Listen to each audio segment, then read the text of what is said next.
मैं doctor Gabriel Khan से आचार्य राजनीति विज्ञान राजकीय महाविद्यालय अजमेर। कल जो हमारा विषय था वो था लोक प्रशासन का क्षेत्र। ये विषय राजनीति विज्ञान बी ऑनर्स पार्ट 1 एवं एमए प्रीवियस राजनीति विज्ञान के छात्रों के लिए है। विषय लोक प्रशासन का क्षेत्र। लोक प्रशासन के क्षेत्र में को समझने से पहले उसके दृष्टिकोणों को समझना आवश्यक है। दृष्टिकोण कितने प्रकार के थे मैंने आपको बताया था। दृष्टिकोण 7 प्रकार के पाए जाते हैं, 7 टाइप्स। कौन कौन से थे? संकुचित दृष्टिकोण, व्यापक दृष्टिकोण, पोस्ट कोर दृष्टिकोण, पाठ्य विषय वस्तु संबंधी दृष्टिकोण, लोक नीति संबंधी दृष्टिकोण, मनोसामाजिक दृष्टिकोण और लोक व निजी प्रशासन दृष्टिकोण। ये 7 प्रकार के दृष्टिकोण हैं जिनको समझना आवश्यक है। इसमें से हमने 5 प्रकार कर लिए थे। 5 प्रकार पहले जो 5 दृष्टिकोण है वो हमने कर लिए थे। पहला दृष्टिकोण था संकुचित दृष्टिकोण। मैं आपको थोड़ा संक्षेप में बता दूँ। संकुचित दृष्टिकोण क्या था? केवल कार्यपालिका के कार्यों से संबंधित था, केवल नीतियों के क्रियान्वयन से संबंधित था। दूसरा व्यापक दृष्टिकोण। व्यापक दृष्टिकोण में सरकार के तीनों अंग, व्यवस्थापिका, कार्यपालिका और न्यायपालिका, तीनों के कार्यों को सम्मिलित किया जाता है, तीनों के कार्य लिए जाते हैं। तीसरा था पोस्ट कॉर्प दृष्टिकोण। पोस्ट कॉर्प लूथर गुलिक द्वारा दिया गया था।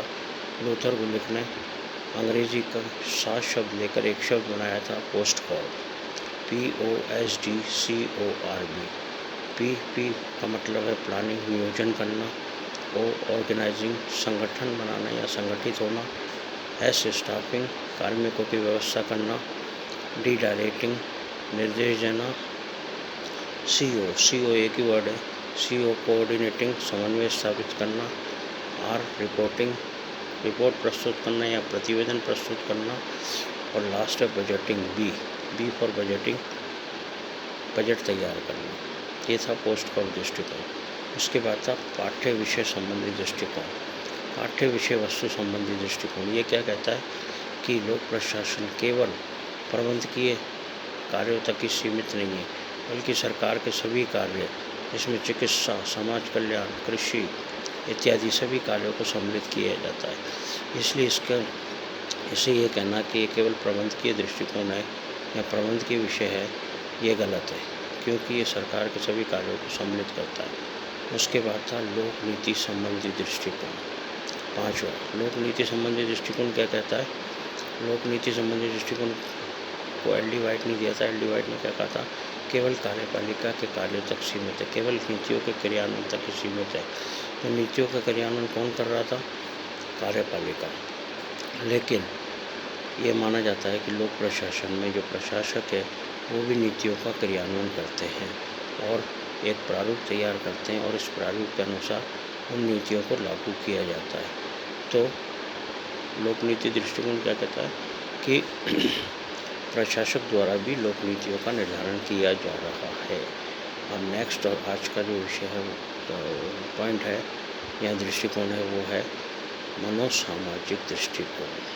मनोसामाजिक दृष्टिकोण फ्रेडरिक्स, जिसके विद्वान हैं वो हैं फ्रेडरिक्स, पैरल हेडी, स्टॉक्स और Robert head. Fredericks, parallel Heidi, stocks और रॉबर्ट हेड ये विद्वान ये मानते हैं कि लोक प्रशासन शून्य में कार्य नहीं करता है। लोक प्रशासन शून्य में कार्य नहीं करता है, बल्कि यह तो संपूर्ण मानव समाज का अनिवार्य अंग है। लोक प्रशासन क्या है? संपूर्ण मानव समाज का एक अनिवार्य अंग है।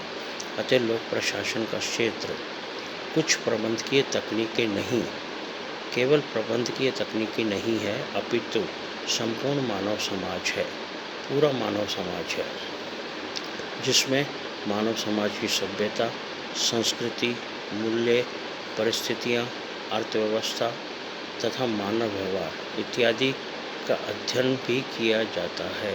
इत्यादि के अध्ययन के क्षेत्र को भी सम्मिलित किया जाता है। तो ये कहना गलत है कि लोक प्रशासन केवल प्रबंधकीय दृष्टिकोण है। लोक प्रशासन संपूर्ण मानव समाज के अध्ययन का दृष्टिकोण है। मानव समाज में जो हैं सभ्यता, संस्कृति, मूल्य, परिस्थिति, अर्थव्यवस्था, मानव व्यवहार, इन सब का अध्ययन करना भी लोक प्रशासन का कार्य है। तो लोक प्रशासन मनोसामाजिक दृष्टिकोण भी है। लोक प्रशासन क्योंकि संपूर्ण मानव समाज से संबंधित है, इसलिए इसमें मनोसामाजिक दृष्टिकोण का अध्ययन करना भी आवश्यक है। लास्ट आता है लोक व निजी प्रशासन संबंधी दृष्टिकोण। लोक व निजी प्रशासन संबंधी दृष्टिकोण,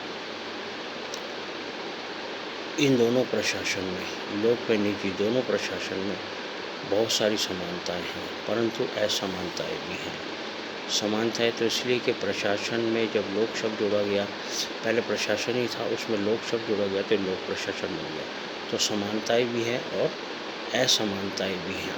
professor Henry Fayol, professor Mary Parker Follett और ओरविक लोक प्रशासन और निजी प्रशासन के भेद को स्वीकार नहीं करते हैं। वो नहीं मानते, ये लोग नहीं मानते हैं कि किसी प्रकार का लोक प्रशासन व निजी प्रशासन में कोई भेद है, नहीं मानते।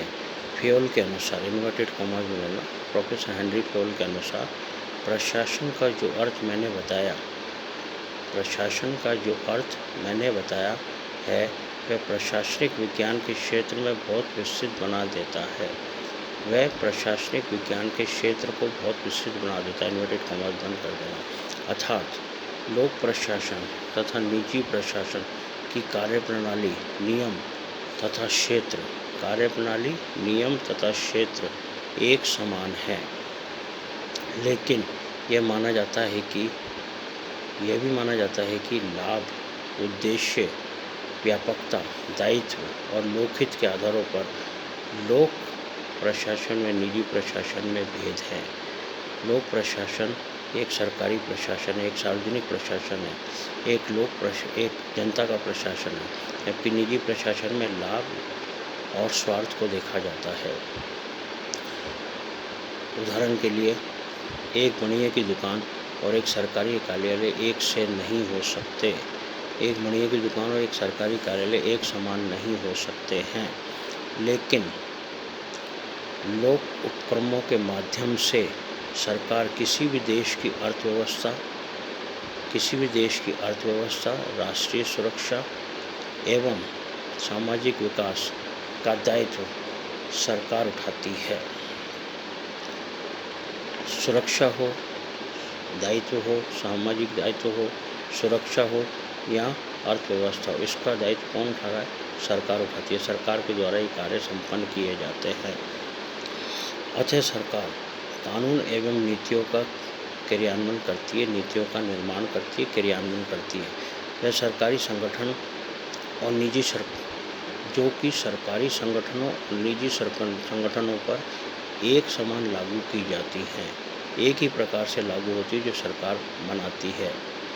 इसलिए ये कहा जा सकता है कि निजी प्रशासन और लोक प्रशासन में समानताओं के साथ साथ भेद भी हैं, असमानताएं भी हैं, क्योंकि लोक प्रशासन एक सरकारी प्रशासन है, एक सरकार का प्रशासन है जो सरकार के कार्यों को संपन्न करता है, जनता की सुरक्षा, व्यवस्था आदि की जिम्मेदारी लेता है, नीतियों का निर्धारण करता है, जबकि निजी प्रशासन स्वार्थ और अपने लाभ की बात करता है। केवल स्वार्थ और लाभ, जितना कार्य करेगा उतना उसे लाभ होगा। सरकारी प्रशासन जनता के हित में जो कार्य होंगे वो करेगा। कल हम करेंगे लोक प्रशासन की प्रकृति।